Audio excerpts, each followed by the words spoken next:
ఆరోగ్యం, ఆత్మవిశ్వాసం అనూస్తో సాధ్యం. ట్రాన్స్ఫర్మేషన్ సర్వీసెస్ పైన ఫ్లాట్ 50% డిస్కౌంట్. అనూస్ సిన్స్ 1982.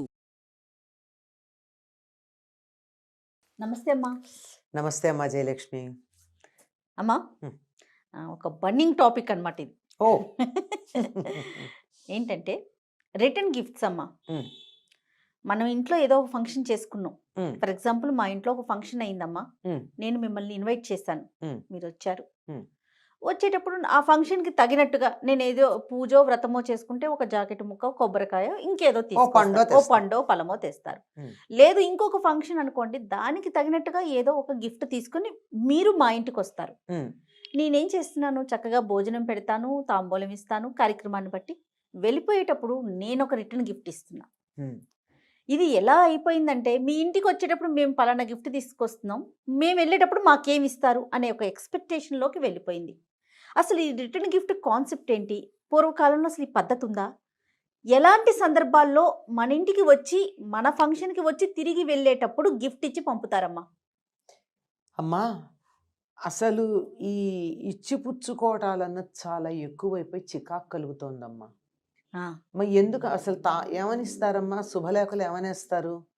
మా దర్పిత చందన తాంబూలాదులు స్వీకరించి మమ్మ ఆనందింపచేయ ప్రార్థన. అవును, అంతే కదా? అంతేనమ్మా.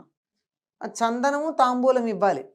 ఎవరికైనా ఇంటికి వస్తే ఇవ్వాల్సింది ఏమిటంటే, ముందు అంటే మనది ఉష్ణదేశం గనక కాస్త గంధం ఇచ్చి తాంబూలం ఇస్తాం.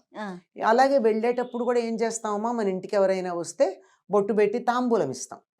ఇంటికి వచ్చినటువంటి వాళ్ళని ఊరికే పంపకూడదు గనక తప్పనిసరిగా ఎవరింటికన్నా వెడితే మంచినీళ్ళన్నా తాగి రావాలట. ఏమీ లేకుండా తినకుండా తాగకుండా వెళ్ళకూడదు, అది అవమానం.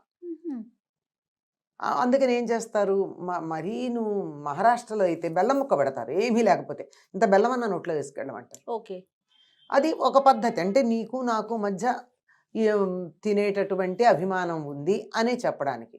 అదే పండగ మీరు అన్నట్టు ఏదన్నా ఫంక్షన్స్కి వచ్చారనుకోండి, ఫంక్షన్స్కి వస్తే ఎవరు తేవాలో తెలుసా అమ్మ? పెద్దవాళ్ళు తేవాలి బట్టలు. మీకన్నా పెద్దవాళ్ళు ఆశీర్వచనం సమయంలో మీకు బట్టలు పెడతారు, వచ్చి మాకు బట్టలు పెట్టి ఆశీర్వదిస్తారు. బాగుంది. అలాగే పీటల మీద కూర్చునేటటువంటి వాళ్ళు వ్రతాలు, పూజలు మొదలైనవి చేసేటప్పుడు వాళ్ళు ఏం చేస్తారంటే పెద్దలకి బట్టలు పెట్టి కూర్చుంటారు. ఇంతే, పెద్దలకి బట్టలు పెట్టాలి. పెట్టి వాళ్ళకి నమస్కారం చేసి, అంటే ఏమిటి అర్థం? వాళ్ళ అనుమతి తీసుకుంటున్నారు. ఏ పూజ చేసినా ఏ వ్రతం చేసినా ఇంట్లో పెద్దల అనుమతి తీసుకుని చెయ్యాలి, కానీ నా సొంతంగా చేస్తాను నీ ఇష్టం ఏమిటని చేయకూడదమ్మా. మనకి ఎటువంటి కార్యమైన, ఎందుకంటే వాళ్ళ ఆశీస్సులు ఆమోదం ఉంటే అది వెనుబలంగా ఉంటుంది. మీకు గమనించినట్టయితే వరలక్ష్మీ వ్రతం కథ చదువుతారు కదా అందరూ. అవును. అందులో సాక్షాత్తు వరలక్ష్మీదేవి వచ్చి ఆవిడికి, ఎవరికి, చారుమతికి, నేను వరలక్ష్మిని, నీ కోరిక తీరుస్తాను, రాబోయేటటువంటి శ్రావణ పూర్ణిమకు ముందు వచ్చే శుక్రవారం నాడు నన్ను పూజ చెయ్యి అని చెప్పింది. బాగుందా? అవును. చెబితే ఈవిడ తెయ్యని చేసిందా? అందరికీ చెప్పి పెద్దల అనుమతి తీసుకుని చేసింది. కథ చదవండి. అలాగే సాక్షాత్తు రాముడు కనపడి, ఎవరు ఆయన ధ్యానం చేసేది శివుణ్ణి ధ్యానం చేస్తుంటే రాముడు కనపడి భాగవతం అనువాదం చేయమని చెప్పి పోతనకి చెప్పాడు. ధ్యానంలో, కల కూడా కాదు. చెబితే ఆయన పెద్దలకి తండ్రికి చెప్పి వాళ్ళ అనుమతి తీసుకుని వాళ్ళందరూ రాయినాయనా అంటే మొదలుపెట్టాడు. వీళ్ళ అనుమతి నాకెందుకు, నా అంతటి నేను రాసుకుంటూ వెళ్ళిపోతే సరిపోదా అనుకోలేదు. దేవుడు చెప్పాడు కదా అని. ప్రత్యక్షమైనటువంటి దైవాలు, తల్లిదండ్రులు, ఇంట్లో పెద్దలు ఉంటే వాళ్ళ ద్వారానే భగవంతుని యొక్క అనుగ్రహం మనకు లభిస్తుంది కనుక వాళ్ళ అనుమతి తీసుకుని చేయాలి.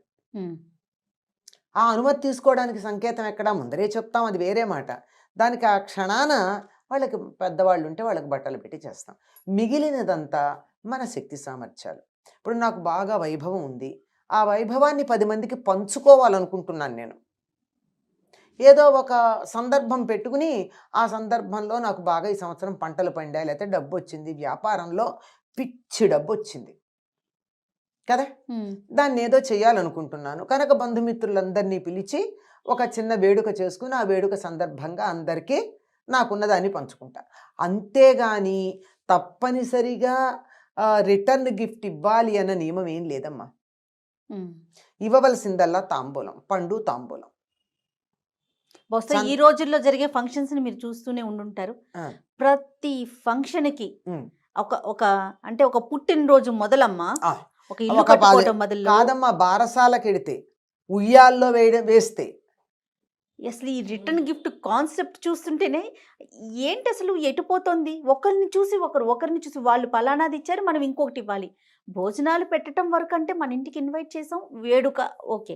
ఈ రిటర్న్ గిఫ్ట్ ఎందుకు వచ్చిందో అర్థం కాని పరిస్థితి అనిపిస్తుంది అర్థం నాకు. కావట్లేదు. అసలు రిటర్న్ గిఫ్ట్ అన్న పదమే ఇంగ్లీషు, తెలుగు వాళ్ళది కాదు. ఆ, మనకున్న తాంబూలమే. తాంబూలం ఏ ఫంక్షన్ కైనా మనం అంటే తాంబూలం ఇస్తాం. ఇస్తాం, మన పండుతాం. ఒకవేళ ముత్తైదులు అనుకోండి, మన దగ్గర ధనం ఉంటే ఓ జాకెట్ ముక్క ఆ, పెడతాం, లేదంటే ఒక చీర పెడతాం. ఉపయోగపడేవే కదా అవి. అవును. అంతేగాని ఇప్పుడు ఇచ్చేవి ఎందుకు ఉపయోగపడుతున్నాయి?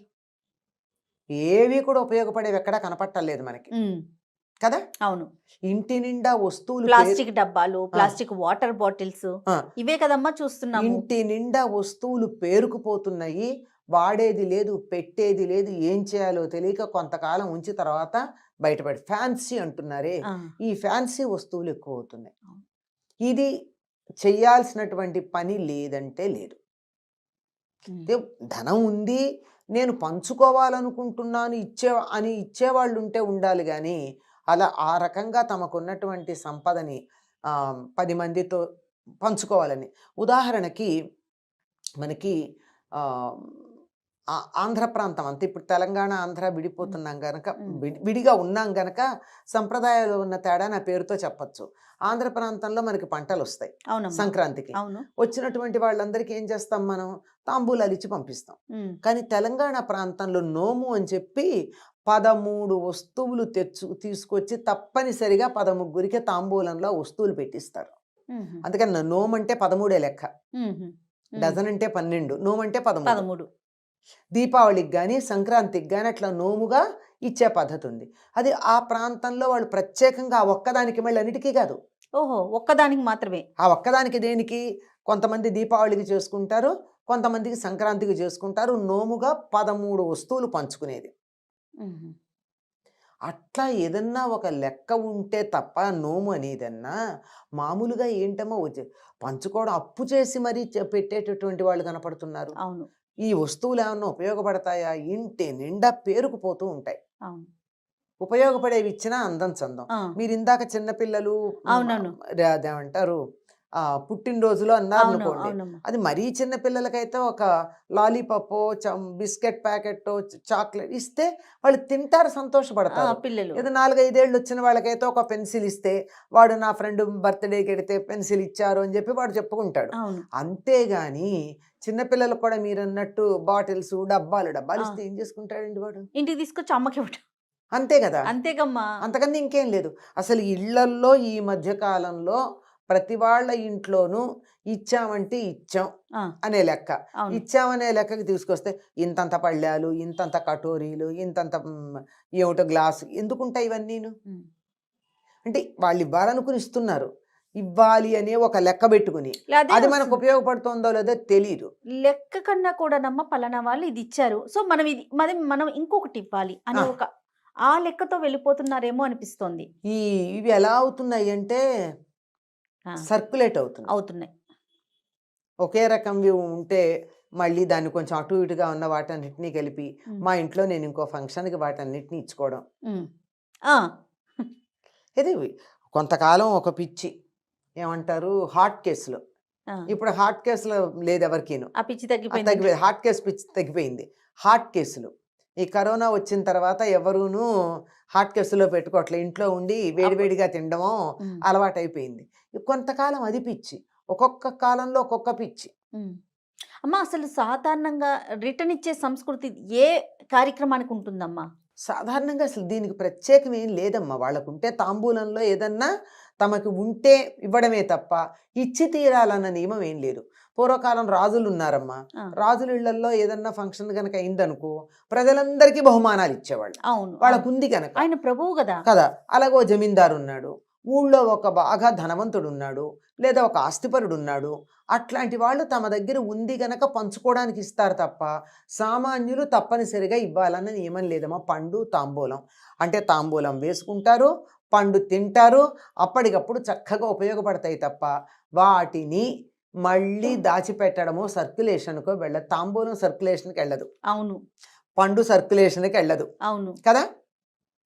అవును. అది అట్లాంటివే ఉంటాయి. కానీ బట్టలు అనుకోండి, సాధారణంగా ఇప్పట్లాగా పిచ్చి పిచ్చిగా ఆ, బట్టల కోసం పెద్ద ఇల్లు కట్టుకునేటటువంటి కల్చర్ పూర్వం లేదు. అవును. అప్పుడు సందర్భానుసారం మాత్రమే కొనుక్కునేవారేమో బహుశా, అంతేనమ్మా? అంతేనమ్మా, సందర్భానుసారంగా పైగా పండగ అంటే బట్ట కొనాలమ్మా. అంతే. అది సంక్రాంతికి, ఉగాదికి, పుట్టినరోజుకి 3 జతలు ఉంటాయి ప్రతిసారి తప్పనిసరిగా అందరికీ. ఎట్లాంటి అది కూడా సామాన్యులకి, ఇంకా తక్కువగా ఉన్న ఉన్న వాళ్ళు వరకు అది కూడా. అంచేత చక్కగా హాయిగా ఉండేది ఇల్లు కూడా. ఇప్పుడు ఇళ్ళన్నీ ఎలా ఉంటున్నాయంటే బట్టలు తోరణాలు వేలాడుతూ ఉన్నాయి. అవును అవును. ఇవన్నీ లేవు ఇప్పుడు. అసలు ఒకళ్ళు ఇచ్చేది ఉంటే మనమే కొనుక్కుంటున్నాం. అసలు తర్వాత ఇచ్చేవి మన టేస్ట్కి సరిపోకపోతే ఏం చేయాలో తెలియటల్లా. మళ్ళీ ఎవరికన్నా ఇస్తే అయ్యో నేను నీకు పెట్టించారు, నువ్వు వాళ్ళకి ఎవరికో ఇచ్చినట్టున్నావే అని అంటే మళ్ళీ మనమే తెలమొహం వేయాల్సి వస్తుంది. అవును అవును. ఇవన్నీ కూడా ఆలోచించుకుని ఇచ్చేటప్పుడు కొంచెం మన దగ్గర ఉండి ఫలానా వాళ్ళ మీద ఉన్న ప్రేమతో ఇద్దాము అనుకుంటే ఇవ్వాలి తప్ప తప్పనిసరిగా ఇచ్చి తీరాలి అన్న నియమం ఏం లేదమ్మా. ఓకే. మన అలాగే మీరు నన్ను పిలిచారు, అమ్మా మీరు నన్ను పిలిచినప్పుడు నేను పెద్దదాన్ని అయితే నీకు ఆశీర్వచనానికి నేను బట్టలు తీసుకొచ్చిస్తాను, మిగిలిన ప్రధానం అదే బట్టలు. నేను చిన్నదాన్ని అనుకో, అమ్మా ఇవ్వాల్సిన పనేం లేదు. వచ్చో నమస్కారం చేసి మహా అయితే పూజ అయితే ఓ పండు ఇచ్చి అంతే. అంతేగాని ఆశీర్వచనంలో బట్టలు పెట్టేది పెద్దవాళ్ళు మాత్రమే. ఇది తెలియక ఏమిటో ఇవ్వడం పుచ్చుకోవడం, ఇస్తున్నమ్మా వాయనం పుచ్చుకుంటున్నమ్మా వాయనం, ఇస్తున్నమ్మా వాయనం పుచ్చుకుంటున్నమ్మా. అక్కడ జరిగే కార్యక్రమాల కన్నా కూడా ఈ ఇచ్చి పుచ్చుకునే పుచ్చుకోవటాల ధోరణి చాలా వ్యాపార ఎక్కువైపోయింది. ధోరణి ఎప్పుడైతే మనుషులకు మనస్సుల్లో వచ్చిందో, అమ్మా బహుమానాలు కూడా వ్యాపార దృష్టి.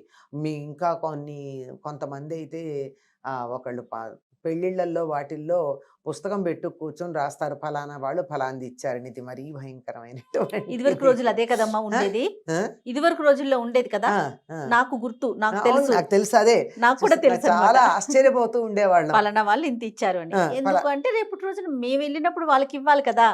అట్లా అట్లా ఎందుకు అవుతారు? రాజుగారు ఇప్పుడు రాజుగారు మనకి ఏదో పెద్ద వెండి వస్తువు ఇచ్చారు, నా జన్మలోనే వెండి వస్తువు కొనుక్కోలేను అనుకో, నేను ఇంకోళ్ళు పిలిస్తే మరి వెండి వస్తువు ఎక్కడిస్తాను? అది మన స్థాయి వాళ్ళ స్థాయి, తర్వాత ఈ రెండింటికి మధ్య సమన్వయము, వాళ్ళ అభిరుచులు రుచులు కూడా.